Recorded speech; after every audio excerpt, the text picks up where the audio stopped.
बिस्मिल्लाहिर्रहमानिर्रहीम। अस्सलाम वालेकुम। आप देख रहे हैं डीडीपी एनालिटिका। अफ़गानिस्तान से अमरीकी इनखला जारी है, लेकिन हालात वहाँ के बहुत ज़्यादा, आप कह लीजिए कि गैर यकीनी सूरत हाल का शिकार हैं। कुछ भी वहाँ पे ये नहीं कहा जा सकता कि अब हालात क्या रुख लेंगे, क्योंकि एक तरफ तो अशरफ गनी अपनी ही जो उनका स्टांस था, जो उनकी सोच थी, उसको बदल नहीं सके, उसी पे अटके हुए हैं, और साथ उनका टोला। और दूसरी तरफ तालिबान जो हैं वो आहिस्ता आहिस्ता मुख्तलिफ इलाकों में पेशकदमी कर रहे हैं। जो सितंबर के आखिर तक या 11 सितंबर तक अमरीकी अफवाज ने यहाँ से इनखला करना है, तो तालिबान अमरीकी अफवाज के ख़िलाफ़ तो कोई एक्शन नहीं कर रहे, लेकिन जहाँ तक उनका ताल्लुक़ है अफ़गान आर्मी का, अफ़गान फोर्सेस का, उनके ख़िलाफ़ वो लाज़मन कुछ न कुछ कार्रवाइयाँ कर रहे हैं, जिससे कि लगता यही है कि तालिबान कुछ अरसे में उनकी फतूहात, उनके जंगी मैदान जंग में उनकी कामयाबियाँ वो काफ़ी हो सकती हैं। और जो अमन का मुआहदा है, जो होना चाहिए था, जिस पे कोई ख़ास तवज्जो नज़र नहीं आती, वो लगता है कि उसके इम्कानात वक्त के साथ साथ कम होते जाएंगे। अगर इस चीज़ का एहसास अशरफ गनी को होता और वो तालिबान को इंगेज करते और अपनी ज़ात से हट के कि एक न्यूट्रल गवर्नमेंट बनानी है, बनाएं और आगे बढ़ें, तो मेरा ख्याल है कि शायद हम अमन की तरफ बढ़ रहे होते, अमन मुआहदा हो जाता। अगर अमन मुआहदा नहीं होता, तालिबान काबूज हो जाते हैं, या कोई भी एक पार्टी वहाँ पे रहती है और ब्रॉड बेस्ड गवर्नमेंट नहीं है, तो अफ़गानिस्तान में अमन कायम करने का ख्वाब वहीं अधूरा रह जाएगा। अब चीज़ यह है कि पिछले दिनों ही तालिबान ने वहाँ पे कंधार के करीब अफ़गानिस्तान की दूसरी सबसे बड़ी डैम, उस पर कब्ज़ा किया। अब डैम का कब्ज़ा जो है वो इस लिहाज से बड़ा सिग्निफिकेंट, बड़ा अहम है कि उसी डैम से कंधार और पूरा सूबाई इलाका जो है उसमें आपाशी भी उसी से होती है और पीने का पानी भी वहीं से जाता है। इसका मतलब ये है कि जैसे ही आपने देखा कि अमरीकी अफवाज की या नेटो अफवाज का इनखला शुरू हुआ, तो वो 20 साल तक तो कोई ऐसा इंतज़ाम न दे के जा सके जहां अफ़गान आर्मी इसका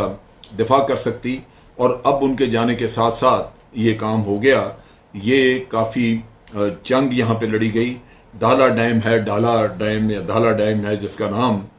ये बड़ी अहम है वहाँ के आपाशी और पानी के निज़ाम के लिए, लेकिन ये हुकूमत के कंट्रोल से निकल चुकी है। जो दिफा कर रही थी यहाँ पे अफ़गानिस्तान की अपनी सरकारी फ़ौज, उसको नज़र आ रहा था कि ये हाथ से निकल जाएगी। वो मांगते रहे कमक, वो बहुत सारा रीइंफोर्समेंट्स का उन्होंने नारे लगाए और पीछे हुकूमत को कहते रहे कि रीइंफोर्समेंट भेजें, लेकिन रीइंफोर्समेंट्स वहाँ से पहुँच नहीं सकें। और फिर वैसे भी यहाँ पे क्लैशेस काफ़ी शुरू हो चुके हुए थे। हेलमंद के इलाके में क्लैशेस हो रहे थे, और उसी का आगे फिर ऑपरेशन जो है वो एक्सटेंड करके यहाँ तक आए। और एक महीना पहले यहाँ पे जंग हुई, और इसमें बड़ा एक अहम पुल था जो कि रीइंफोर्समेंट आती तो उनके लिए इस्तेमाल होता, वो भी तालिबान ने उसको उड़ा दिया हुआ था। और ये जो ब्रिज है ये इस डैम के इलाके को कनेक्ट करता था मेन इलाकों के साथ, सो इन्होंने उड़ा दिया। अब यहाँ पे ये है कि चूंकि हेलमंद के इलाके में, यानी जो इसका नेबरिंग इलाका है हमसाया, वहाँ पे चूंकि लार्ज स्केल ऑपरेशन तालिबान ने शुरू कर दिया हुआ है और वहाँ पे उनको कुछ न कुछ फतूहात भी मिल रही हैं, तो यहाँ पे बड़ा कोहराम मचा हुआ है। जो इलाके के लोग हैं वहाँ पे, वो अपने घर बार उसी तरह छोड़ के वहाँ से भाग चुके हैं, क्योंकि उनको नज़र आ रहा है कि हुकूमत शायद यहाँ पे रीइंफोर्समेंट्स वगैरह ना भेज सके, और तालिबान अगर काबज़ हो जाते हैं तो वो ना हो कि उन लोगों को मारना शुरू कर दें। चुनाचे वहाँ पे अपने घर बार छोड़ के, और तालिबान के इस ऑफेंसिव की वजह से वहाँ से वो भाग चुके हैं, निकल चुके हैं वहाँ से, हेलमंद के इलाके से। अब चीज़ यह है कि ये सूरत हाल अफ़गानिस्तान के और भी दूर दराज इलाकों में या जो बाहर के इलाके हैं उनमें ये सूरत हाल मौजूद है।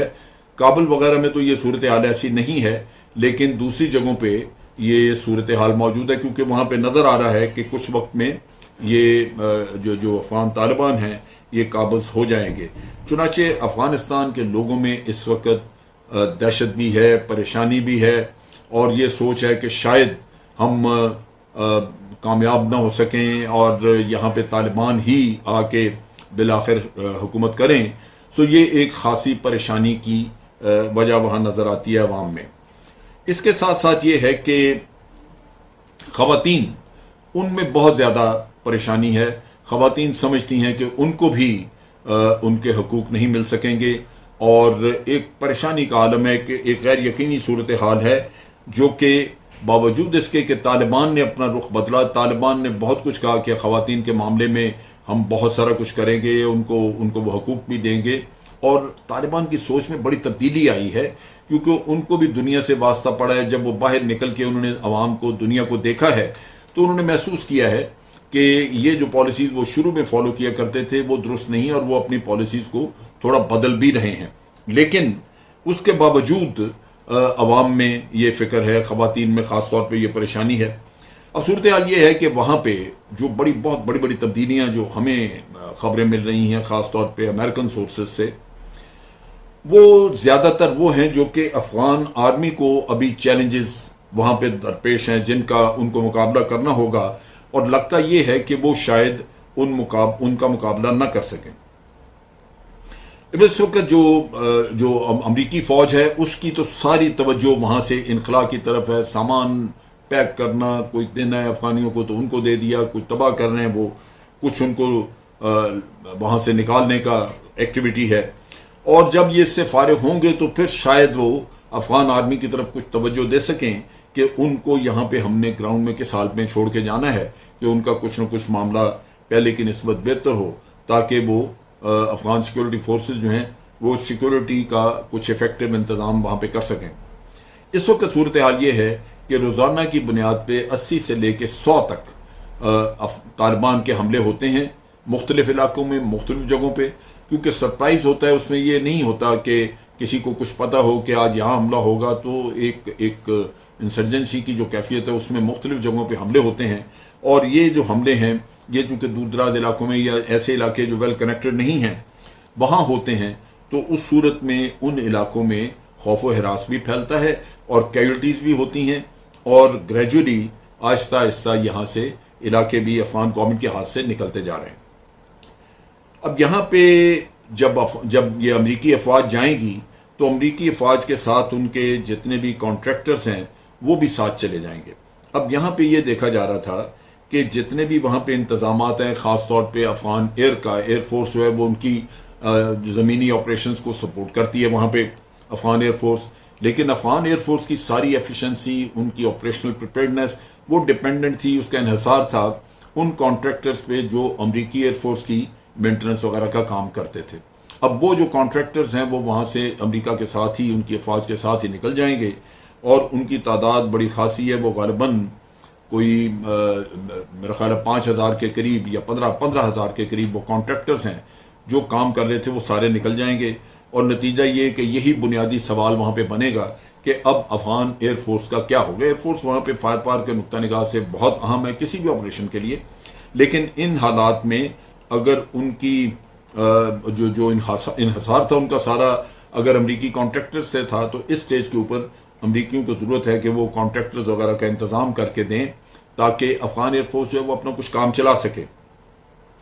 अमरीका की नीयत यही है कि जाने से पहले वो अफ़गान एयरफोर्स को इस काबिल कर दें कि वो इनको एयर सपोर्ट वगैरह मुहैया कर सके ग्राउंड फोर्सेस को। लेकिन असल चीज़ यही है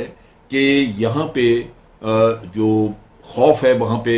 और एहसास है लोगों में, एयरफोर्स में भी, आर्मी में भी, और वो सोच यही है कि अमरीकी जा रहे हैं और अब तालिबान का कब्ज़ा अब हुआ। ये वो सोच है जो कि लाजमी तौर पे डिमोरलाइजेशन पैदा करती है, जिससे कि लोगों में एक तरह से बददिली पैदा होती है, फ़ौज में भी बददिली पैदा होती है। और बददिली का पैदा होना या मोराल का ठीक ना होना, ये मेरा ख्याल है कि बड़ा ख़तरनाक है फ़ौज के लिए और इससे बड़ा नुकसान हो सकता है। अब जब इनकी अमरीकियों की पूरी विड्रॉल मुकम्मल हो जाएगी, ये चले जाएंगे, तो इनकी कोशिश ये है कि ये किसी न किसी तरह अफगान आर्मी को सपोर्ट करते रहें। उसमें लॉजिस्टिक सपोर्ट, जो साजो सामान देना है, उसके लिए ये चाहते हैं कि बाहर कहीं बेस बना दिया जाए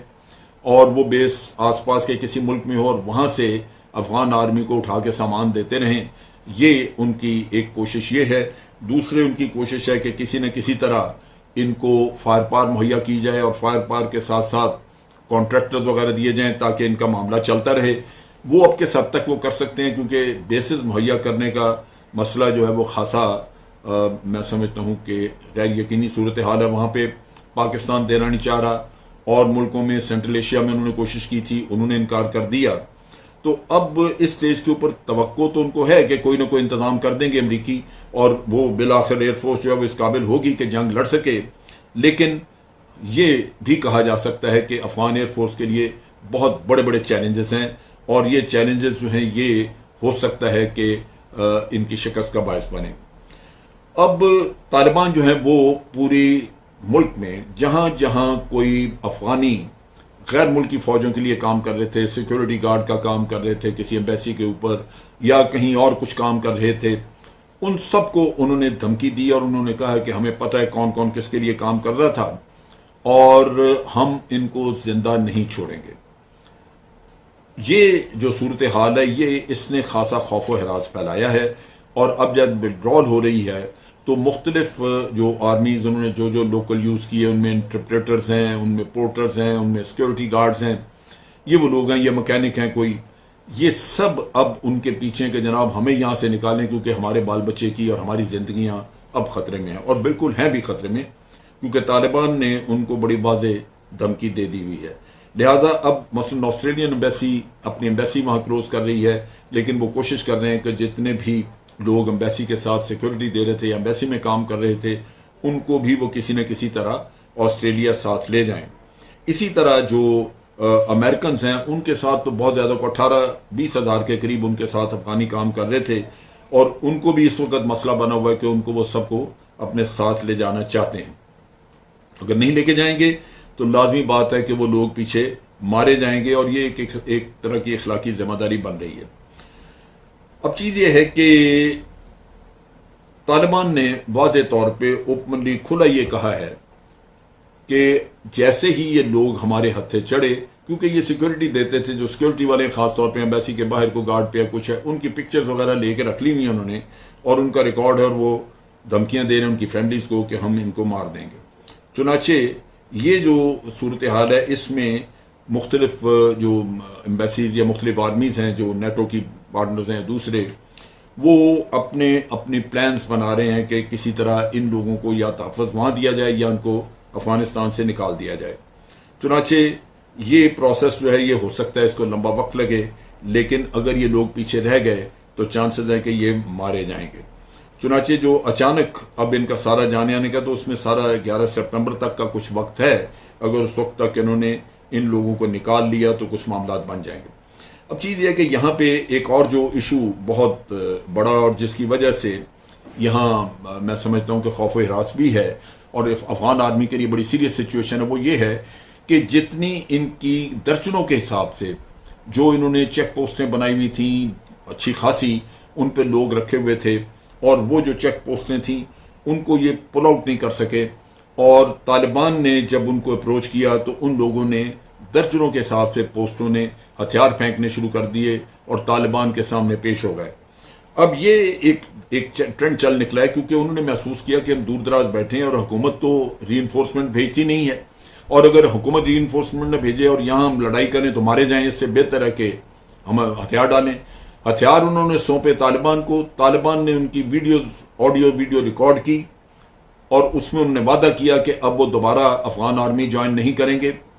और उनको कुछ पैसे दे के सिविल कपड़े पहना के तो उनको घरों में भेजा और उनको कह दिया कि अब रिकॉर्ड हमारे पास है, अगर हमें पता लगा कि तुमने आर्मी ज्वाइन की है दोबारा तो तुम्हारी खैर नहीं, हम तुम्हें छोड़ेंगे नहीं और तुम्हारे फैमिली को भी नहीं छोड़ेंगे। चुनाचे इस चीज़ ने आर्मी के अंदर एक डिमोरलाइजेशन और दूसरी तरफ ये कि आर्मी का स्ट्रक्चर लगता है कि ये आहिस्ता आहिस्ता टूटना शुरू हो गया है। ख़ास तौर पे जो इन्होंने वहाँ पे मुख्तलिफ इंस्टॉलेशंस इनसे फोर्सेस से खाली कराई हैं, या जिनकी फोर्सेस अफगानियों के सामने, अफगान तालिबान के सामने जिन्होंने हथियार डाले हैं, ये लघमान, बगलान, वर्दक और गजनी वगैरह के सूबों में, जो थोड़ा दूर हैं हटके, उन सूबों में ये किस्सा हुआ है और बड़ी तादाद में लोगों ने सरेंडर किया है। अब चीज़ ये है कि इससे अफगान आर्मी अगर सरेंडर करती है तो वो जो इंस्टॉलेशंस हैं वो तालिबान के हाथ चले गई, और अगर रीइंफोर्समेंट भेजती हैं तो जंग होगी, और अगर ना रीइंफोर्समेंट भेजें और ना ही जाके उनको कोई डिफेंड करे और सरेंडर शुरू हो जाएं तो अफगान आर्मी आहिस्ता आहिस्ता हवा में मिल जाएगी। नतीजा ये कि इस वक्त बहुत बुरी हालत है, वहाँ पे बहुत हालात दिन ब दिन ख़राब हो रहे हैं। जो रेजोल्यूट सपोर्ट मिशन था वो भी उसने काम करना बंद कर दिया है, और वो ये कहते हैं कि क्योंकि यहाँ पे काफ़ी सारे नुकसानात हो रहे थे तो अमेरिकी हुकूमत ने या पेंटागन ने इनको जो नुकसानात थे उनको रिकॉर्ड करने का प्रोसेस जो है वो रोक दिया था। उन्होंने कहा कि इसको पब्लिश नहीं आप कर सकते, प्रिंटिंग कर सकते, लिहाजा वो ये कहते हैं कि हम भी अंधेरे में हैं, हमें तो ये नहीं पता इस वक्त के क्या नुकसानात हो रहे हैं, और ये भी नहीं पता कि आज अफगान आर्मी का साइज़ क्या रह गया है या अफगान पुलिस का साइज़ क्या है। चुनांचे वो ये कहते हैं कि जब ये चीज़ें नहीं होंगी हमारे पास तो हम इनको सपोर्ट कैसे करेंगे, सपोर्ट के लिए भी मसाइल हैं। अब यह है कि यहाँ पे अमेरिका ने अपनी कोई पॉलिसी वाज़ेह नहीं की, कुछ नहीं बताया कि यहाँ से विड्रॉ करना है तो उसके बाद उनके आगे अज़ाइम क्या हैं। नतीजा ये कि पाकिस्तान या आस पास के मुल्क जो हैं वो भी अंधेरे में हैं, और कोई मदद करना चाहे तो मदद के लिए भी मसाइल हैं, और वैसे भी एक वाज़ेह पॉलिसी होनी चाहिए, ना होने की सूरत में अफगानियों को भी मसाइल होंगे।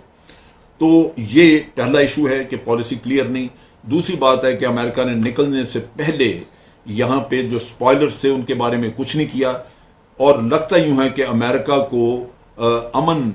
कायम करना शायद मकसद नहीं था। वो अफगानियों को लड़ता छोड़ के यहाँ से निकल जाएगा, और लड़ाई में सिर्फ ये कि तालिबान की फतह फौरन ना हो जाए, वो हो सकता है कोशिश करता रहे कि अफगान आर्मी को सपोर्ट करता रहे, लेकिन मेरे नुक्ता निगाह से ये सिर्फ एक वक्त की बात है, आज नहीं तो कल, कल नहीं तो इस साल के आखिर तक। बिल आखिर अगर हालात यही रहे तो तालिबान जो हैं वो अफगानिस्तान के ऊपर काबिज हो जाएंगे, लेकिन